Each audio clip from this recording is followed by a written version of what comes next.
sont amenés, dans toutes les compagnies, Didier Leb, à prendre plus de pouvoir par leurs responsabilités qui sont éminentes, évidemment, aux commandes d'un avion. Oui, bien sûr. Oui, à ce propos-là, d'ailleurs, moi, je vois ça, cette grève d'Air France ici depuis la Belgique, c'est difficilement comprenable. Hein, mais j'entends beaucoup de commentaires autour de moi en disant ils sont irresponsables, ils vont foutre la société en l'air, etc. Moi, je dis toujours à ces gens-là, si vous pensez qu'un pilote est irresponsable, réfléchissez-y d'abord avant de prendre un avion. Hein. Bon. Et donc, effectivement, les pilotes ont la main parce que actuellement, il faut dire que le secteur aérien est en pleine croissance. On est en pleine période en plus. Exactement, le secteur aérien croît de 4,4% par an, je crois. C'est énorme. Donc évidemment, ça donne un rapport de force pour les pilotes et même pour le personnel de cabine, hein, parce que les syndicats pour les deux. Hein. Est-ce qu'on va vers une pénurie de pilotes dans le monde, en France et dans le monde ?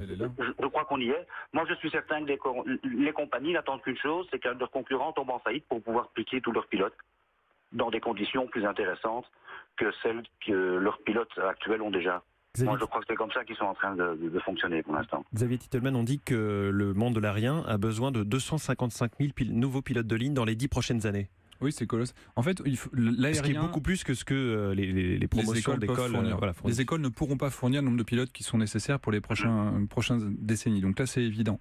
Le monde de l'aérien progresse 2 fois plus vite que la croissance économique. Donc si une zone progresse en gros 2%, l'aérien, c'est plus 4%.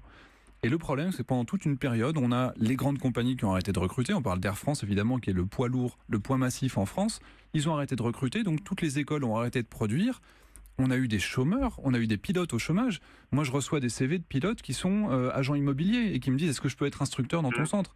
Donc, il faut comprendre que ces gens-là, maintenant, ils sont en train de retourner en compagnie. Les salaires augmentent et les compagnies qui se créent et qui ont une grosse croissance, on va prendre l'exemple de Norwegian, ils cherchent à recruter un maximum de pilotes et les compagnies qui comme Ryanair, qui les payent un petit peu moins et qui les traitent un petit peu moins bien, ils ont leurs pilotes qui s'en vont par centaines dans les compagnies qui offrent des meilleures conditions. Est-il vrai qu'il y a certains commandants de bord, avec l'ancienneté qui va bien, sont mieux payés que leurs patrons ? Ça existe, ça ? Christophe Tarot, vous faites une moue a priori peu convaincu. Pas à ma connaissance, en tout cas, non. En tout cas, cette pénurie de pilotes leur donne de plus en plus de pouvoir et ils deviennent une denrée plus rare, donc plus chère. Oui, mais c'est le principe de l'offre et la demande. Actuellement, et effectivement, comme le disait Monsieur Titelman, il y a de la croissance au niveau économique, donc il y a de la croissance qui est double au niveau du transport aérien, ce qui génère d'énormes recrutements. Et les pilotes font comme dans toutes les autres catégories professionnelles. Les pilotes vont voir les meilleurs contrats. C'est pour ça, d'ailleurs, qu'il y a une crise chez Ryanair, parce que le niveau social est extrêmement bas chez Ryanair, et donc les pilotes vont voir ailleurs dans les compagnies qui sont dites mieux-disant socialement. Et même des compagnies nationales. Si je peux me permettre, chez Ryanair, allez-y, Didier. La principale revendication, je vous dis, n'est pas spécialement d'ordre financier.